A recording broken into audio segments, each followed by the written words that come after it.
feel very honored to share my spiritual journey with you today.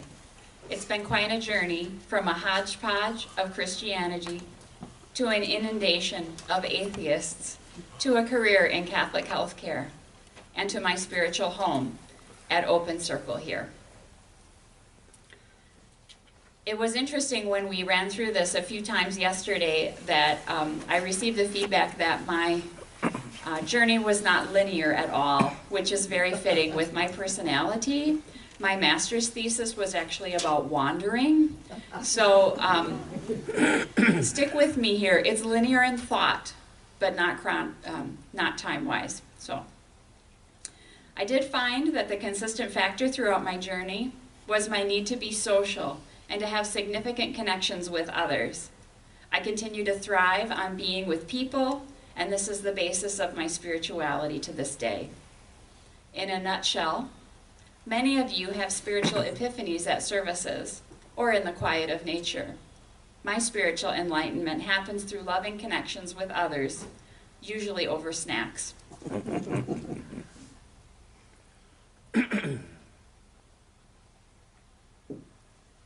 The young ambitious Christian.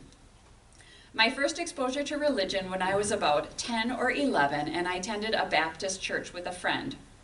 I was an overachiever, and I earned many ribbons for memorizing Bible verses.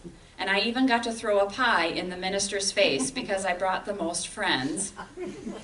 And when I returned for the second summer, I was born again for the second time because we were given a prize out of a toy chest after we accepted Christ as our personal Savior. I was baptized and confirmed at age 13 through the Methodist Church because that was the thing to do at that age. I went on to join a Masonic youth group. I joined from a cold call that I received. The organization was called Rainbow for Girls. It's basically Freemasonry for young girls. The group was a social service organization that taught young girls poise, responsibility, and Christian values. There's a photo album back here on the high black table if anyone's interested in seeing some goofy photos of me in that organization. I enjoyed this group immensely, but only for social reasons. I eventually rose in the ranks and became worthy advisor. Wow. The highest office for our local chapter. I have the crown to prove it. And I held the state office of chaplain. Social butterfly. I can now see that my motivation to participate in these groups was to socialize. They meant as much to me as doing a service project or camping with the Girl Scouts. I don't remember anything particularly spiritual about it. In school, I joined every club, had many friends, and volunteered helping others. Even as a toddler, when I was alone, according to my mother, I would bang my feet against the bathroom door until it opened, and I hung on her so much that the pockets were torn off her pants. But growing up, religion or having spirituality was not particularly valued in my family. My grandparents were evangelical Christians, which in turn turned my father into an atheist. My mother is a non-practicing Christian, and my brother and every significant other I have ever had would probably call themselves atheists. Our Christmas and Easter are about family, food, and presents, and don't involve church. This is not a bad thing.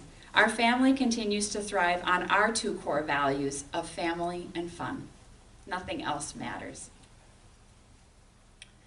Turning point. As I went off to college, I did what every 20-year-old does, question everything. My strong liberal views, as well as my aversion to rules, contributed to a lack of connection with the religious community. A significant turning point was when I was living in Colorado.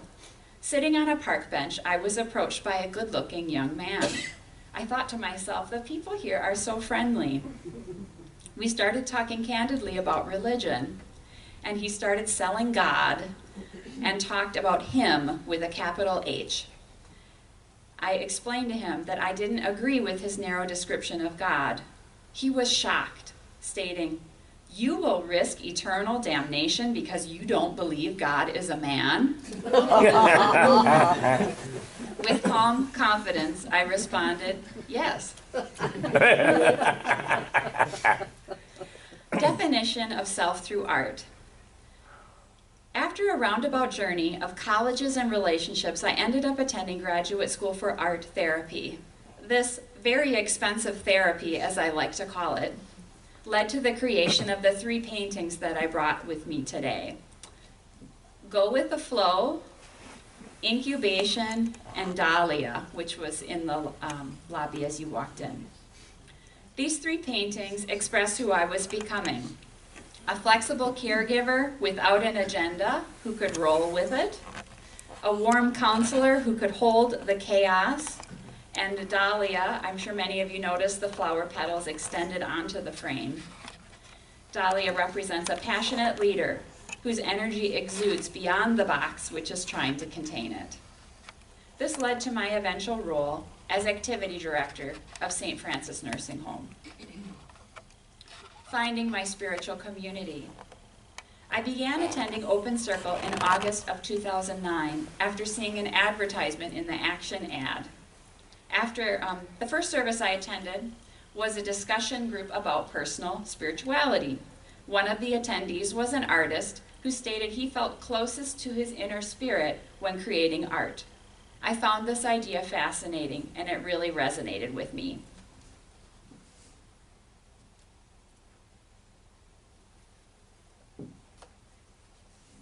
There were 2 members of Open Circle who were very influential in my grounding in this community. They are the late John Flood and our dear Karen Limburg-Schuppe. One Sunday at coffee hour, I confided in John I was feeling very down because I was making a lot of mistakes. He smiled and said, "You're on the right track then," and went on to tell me about the importance of making mistakes as part of the process, the way Thomas Edison did. Karen similarly lifted my spirits on another occasion. It was a bitter, cold, dreary winter day, and at coffee hour, Karen brightly said, "I saw the most glorious bird today," and went on to talk about the beautiful cardinal she saw that morning. I thought to myself, who are these people? Their out-of-the-box thinking, support, and sheer optimism continues to brighten my soul as I think about it. My credo.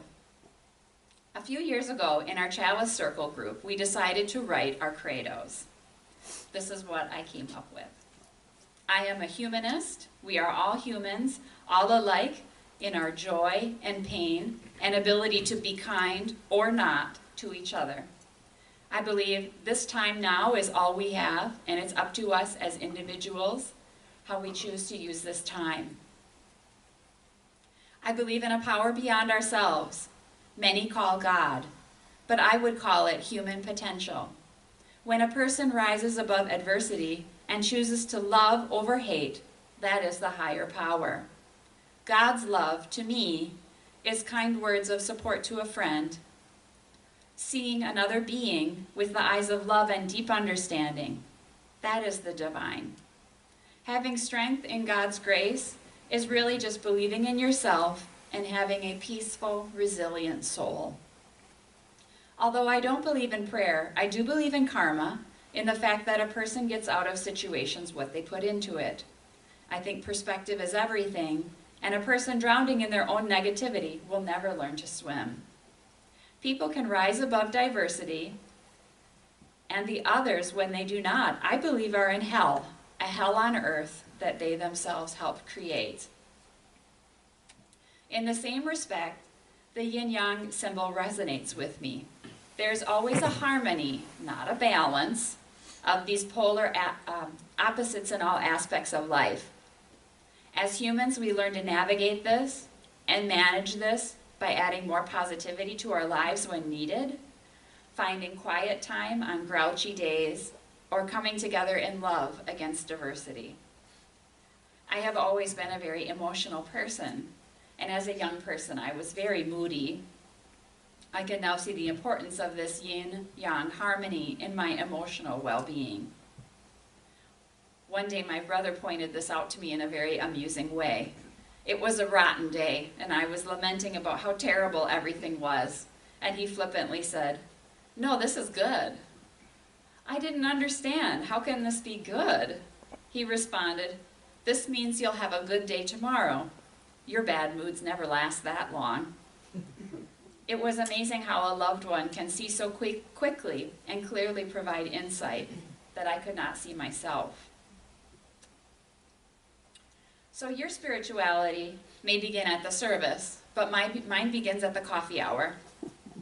I have always been a people person whose soul is fed from community. My spirit is fed by people's enthusiasm, optimism, and authenticity. I believe every person has a responsibility to be compassionate and loving to others. And I am certain that those who can easily be compassionate and patient and loving are closer to enlightenment. That's the whole point of life, isn't it? As I continue the journey, I become grounded in my spirituality, currently navigating the juxtaposition of being a secular humanist on a spiritual leadership team for a Catholic healthcare facility. I am confident that I am in the right place, and although it is outside the box, I am more spiritually grounded than I have ever been, and I am grateful for this beloved community. The words of the hymn that we will sing next best summarize my journey. We seek elusive answers to the questions of this life. We seek to put an end to all the waste of human strife. We search for truth, equality, and blessed peace of mind, and then we come together here to make sense of what we find. And we believe in life and the strength of love, and we found a joy in being together. And in our search for peace, may we finally see, even to question, truly is an answer. Thank you.